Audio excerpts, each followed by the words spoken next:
Hello and welcome back to the Canaries Chat channel. Today we have a match preview of Norwich versus Middlesbrough, the game that is happening tomorrow. Obviously it's Norwich's first home game since that 2-1 defeat to Millwall, that disappointing second half.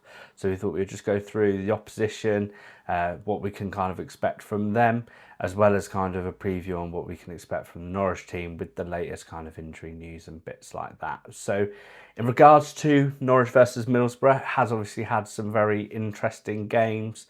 Think back to the 4-4 with Adam Drury scoring, and you think back to the playoff final as well with that beautiful goal from Redmond. There is a lot of kind of history behind it, and normally there are some very good games within that. Regarding a overall record, Norwich are actually worse off with 122, drawn 16, lost 25. So Middlesbrough do have the slight edge on us there. Obviously, our start has been 2-1 loss to Millwall, and then a 2-1 win to Portsmouth with the cup game in the middle, whereas Middlesbrough have had a 1-0 win against Swansea, and then a 3-0 win against Millwall, but a very disappointing cup game against Doncaster. But there was a lot of changes made, so we really can't look a lot into that at all. Just quickly, about 70% of the people watching this video are not subscribed. So if you're enjoying the video, you want to come along on the journey. We're trying to hit 2,000 subscribers. So yeah, click the subscribe button down below. I would say it will be probably one of our tougher tests so far with the 3 games that we have played. I know Millwall are a very decent side. They came to our place, executed a game plan brilliantly, but Middlesbrough have shown that they do have some weaknesses which we did not expose. They'll be coming in pretty kind of full of it, I'd say. Rob Edwards seems very positive at the moment. And yeah, they've made some good signings. Is it Naipan from Man City, the Norwegian, which is a very good signing. And yeah, they're kind of, I think, on a bit of an upwards bounce. Rob Edwards seems to have brought a bit of positivity to Middlesbrough. It is a tricky one because, as I said, I think they'll play slightly differently to Millwall. They have had more shots and more possession in the both league games that they've had. And I think Rob Edwards will look to try and take a bit more of a control of the game compared to what Millwall did with us, especially in that first half. I think the game plan will be get to Carrow Road, calm that crowd down, and then hopefully kind of find those gaps in regards to making those chances. There is a possibility that they do mimic our formation, / we kind of hit heads in the middle. It is a possibility that they play a similar formation to us. From what I can find through the research, they play a 3/5 at the back, which is obviously what we've played in the 2 cup games as well, in the 2 league games, sorry. So yeah, it could be an interesting one of approaches and how we kind of get around that. And neither of the teams that we've played in the league have played that same formation, and Millwall managed to get us really well with a classic 4-4-2 formation. So unsure on whether this will be kind of good news for us or bad news, but yeah, it is shaping up to be an interesting game, I'd say, and one of the better games, I think, for the weekend. There are a few kind of players and rumours going around at Middlesbrough which could unsettle them, but they do have some very gifted players. As I said, Naipan's come in. He's very good, came in very highly rated. Man City signed him and have instantly loaned him back out. Finazaz has obviously been linked with Southampton very recently. He did only play 22 minutes in that Millwall game. Still got an assist, coming off the back of a very good season last year as well. So if he is to play, he is certainly a player that Norwich need to keep an eye on. You've got obviously Hackney. He's had speculation with Ipswich for basically nearly the whole transfer window, it's felt. There's still nothing concrete there. Once again, he had a very good game against Millwall. He is arguably their best player. I think he's a very gifted midfielder, and yeah, I think anyone in the Championship would love to have him at the team. Once again, another player that I think we may struggle to contain potentially if it's a straight matchup in midfield. I think there is a slight chance that we could get slightly overrun there. And then you've got obviously Tommy Conway. So he was the striker that when we did the video of one transfer from every club that I said I would definitely be interested in from Middlesbrough. A very good player. I think he'll probably still kick on even further from last year.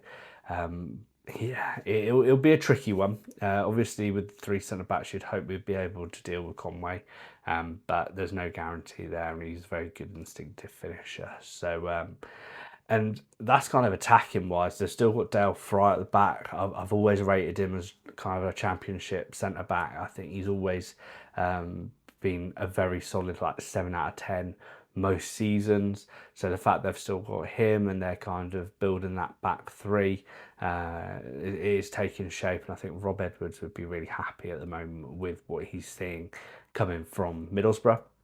In regards to Norwich, Nunes is out. It is sounding like a matter of weeks rather than months, which is a result. There was talks that it could be going on for quite a bit longer than that, but apparently the early scan has obviously said hopefully weeks rather than months. Obviously, we've still got Forson out as well. So it does mean a straight swap, I think, right for Nunes, sitting alongside Topic.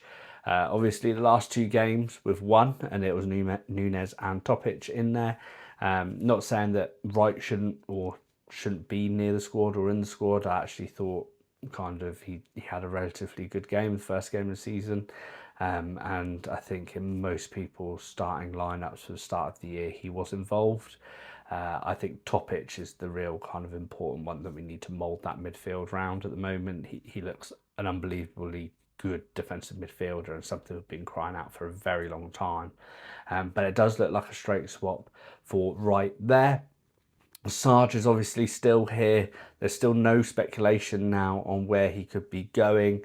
Leeds have gone and signed Okafor, so that's another striker they've signed as top of Dominic Calvert-Lewin.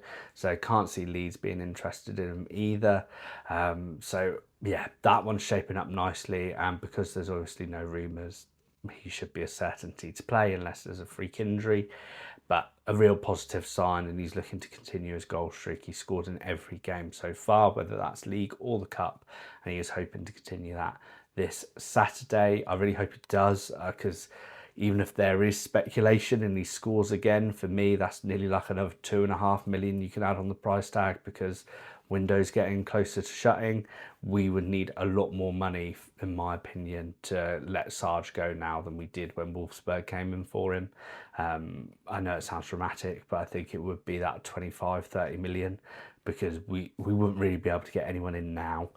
We'd have to rely on Cernak, Fitzgore and McCammer to cover that. And then in January we could maybe go out for a striker. But yeah, I think it would have to be silly money now for Sargent to go. We obviously had a really good first half against Portsmouth, and I think what's been telling in all 3 games is we've got to around the 60-minute mark and fitness absolutely dropped off. Supposedly the pre-season was planned around Thorup, these double game days and things like that. I just don't think it's worked. I just don't think we've had that fitness that we've needed to compete for a full 90 minutes. I can't see that changing again. So we need to make sure we're having a very good start to the game, because the kind of last third is going to be us digging in to make sure we're getting a result if we are ahead, even if we're drawing.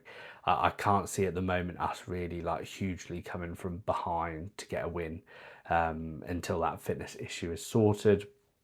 Kenny is also touch and go, whether he's included in the squad. So again, another centre midfielder to bolster it. Coming back just in time, if he can get on the bench with that Nunes injury, it's kind of dovetailed quite well, and that we should have that centre midfielder kind of covered with him and Gibbs if anything else is to happen.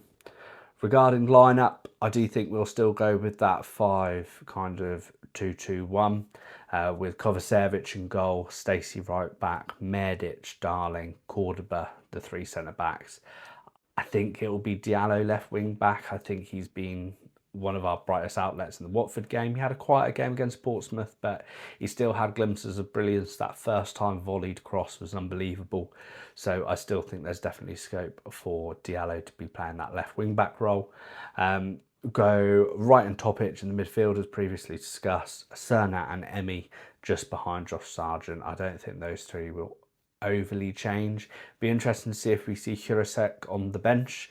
Obviously, he's been kind of left out a little bit. Manning is very vocal in saying that he is part of the plans, but we're yet to see that. So it's a waiting game there. And then my prediction, as per the prediction video put up, is a 2-1 Norwich win. Mainly because I've said that we'd draw the last few games of 1-1, and I feel like I couldn't go for 1-1 again. So I'm trying to be a bit more positive that we get a result here. It's certainly going to be an interesting game. I'm really looking forward to it. Unfortunately, I can't be there again this weekend, so I don't know if I'll be able to do a review after the game, but I am really excited to give it a watch, and just fingers crossed we can build on that Portsmouth result. But leave a comment down below on what your predictions for the game are. So do you think it'll be a Norwich win? Do we carry on this good form from Portsmouth? As always, if you've enjoyed, like and subscribe, and we will see you in the next video.